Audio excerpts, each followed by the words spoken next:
Just before this episode, I want to tell you about another adventurous audio podcast series.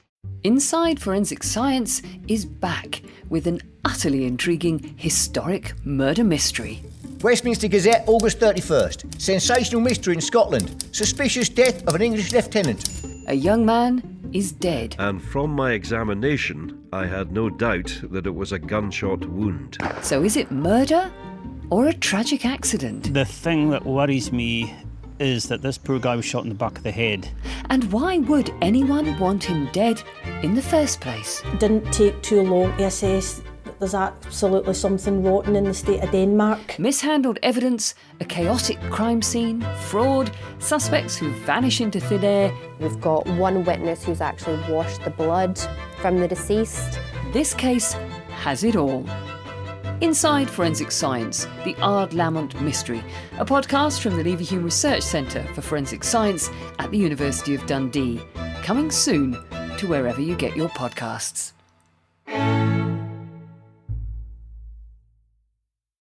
Hi, it's Ali here, salon director from the Head Gardener in Inverness. Talking about cancer is never easy, but unless we're open and honest about it, how can we learn from each other and, most importantly, support each other? Personally, I love this podcast. Every so often there'll be a little nugget that will just smack you in the face and you just think, whoa, right, that resonates. I think Pennie is an amazing storyteller. She's utterly honest and yes, sweary, but cancer makes you a bit sweary. I'm really proud to be the sponsor of Lump and I hope you get as much from it as I do. But don't forget to like it, rate it and share it. And over to Pennie.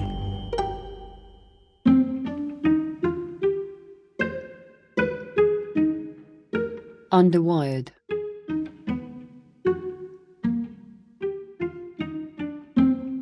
I need to throw away my old bras. I've known this for some time, but maybe that turn of the year spring clean thing is kicking in. It suddenly feels pressing. But it's a spiky, gnarly tear stain of a decision.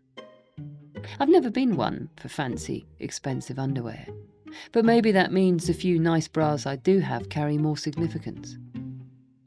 I need to throw away my old bras because they don't fit. They won't ever fit again. And the thought of an underwire, albeit encased in fabric, insistent, pushing and rubbing against the creased flesh beneath my reconstructed breast, makes my teeth want to unseat themselves in horror. I'd go 10 rounds with nails and a blackboard before I could go 10 seconds with wires and bad boob. I open the drawer to start acclimatising to the idea. Touch my hand to some pretty peacock blue flowers. I can't quite get my head round why it feels so bitterly, gut-wrenchingly awful to scoop up this flimsy material and bin it. But it does. The pragmatist in me argues that the bras are just taking up space. They're annoying. The therapist in me argues that every time I'm trying to find a bra I can actually wear, and I have to rifle through and reject all this lace and underwire, push up and plunge, I'm only serving to press psychological pins deeper into my wounds. I know the pragmatist and the therapist are right, but it doesn't make consigning this part of my past to my past any easier. It hurts. Shortly before I got my mastectomy, I floated round the shops, dazed. I'm not sure why I put myself through the pain of slowly walking through the underwear department at M&S. Perhaps I was already grieving for what I was about to lose. I ran my fingers over the lace trims and satin bows. There was a green silk bra set I was particularly drawn to. I kept going back to touch it, loving the light, slippery feel between finger and thumb. I fantasised briefly, with the idea of buying the beautiful bra and matching French knickers to wear once I'd recovered. It would be a sign that I still thought myself deserving of dressing up in such gorgeous, flimsy feminine things. Evidence of my determination to feel sexy and appealing, irrespective of my scars. I went so far as to start searching for my size, knowing that David wouldn't bat an eyelid at the cost, knowing he'd agree it was important to feel good, whatever the price. But as I searched, I quietly realised that I'd no idea what size and shape I'd end up, that I was flirting with a cancer-induced madness once more. I reluctantly straightened the rail of beautiful bras and went in search of the post-op underwear I was supposed to be here to find. Horrible, clip-down-the-front, stretchy, ugly, shapeless things lurking with the maternity and sports bras. I left empty-handed, not ready to commit. 9 months on, I still sometimes forget.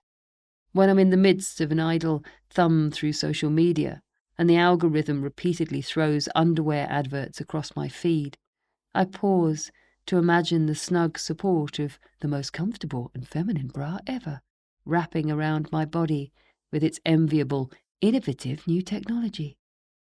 As a result, the algorithm is encouraged to push more and more bra adverts my way.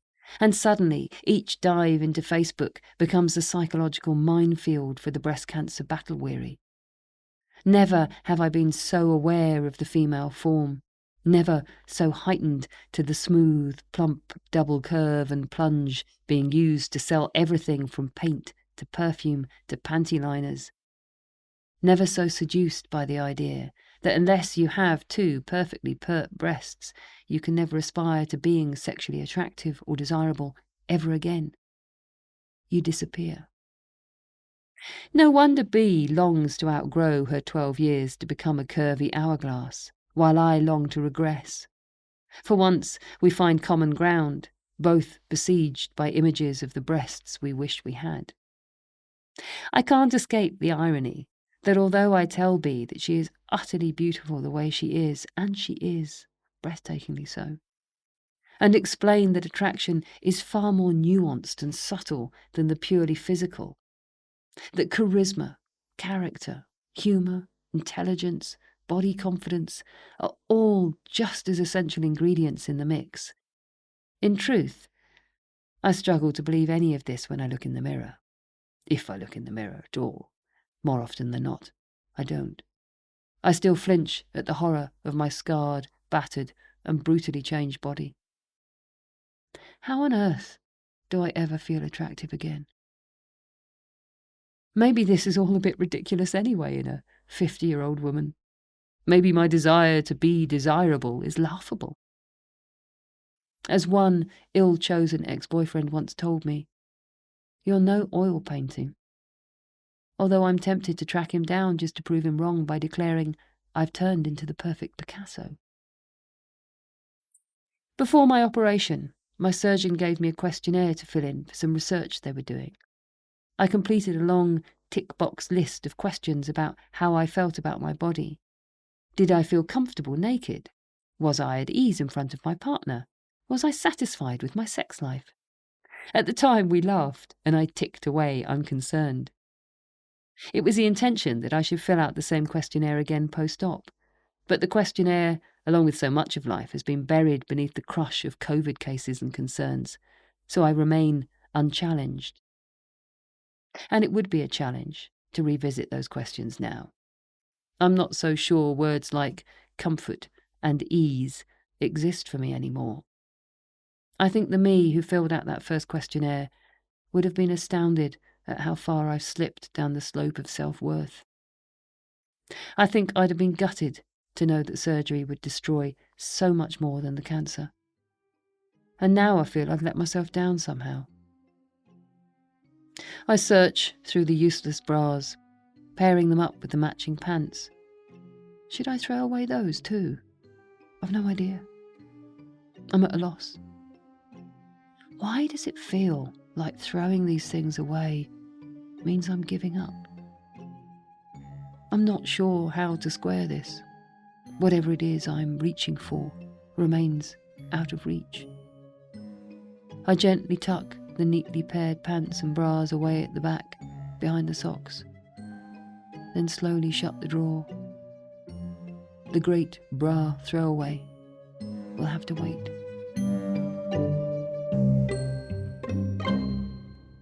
Lump is sponsored by Ali McCritchie and the fantastic team at the Head Gardener Hair Salon in Inverness. Without them, it simply wouldn't be possible, so a massive thanks to them for all their support. If you like Lump, make sure you tell the team when you're next in the salon, and they'll give you a free gift. Coming up in the next episode, I start to quantify just how much I'd give to be back there. How much I'd love for the biggest problem in my day to be whether I faceplant in another gorse bush before the end of a ride. Lump is written and presented by me, Pennie Stuart, and produced by Adventurous Audio.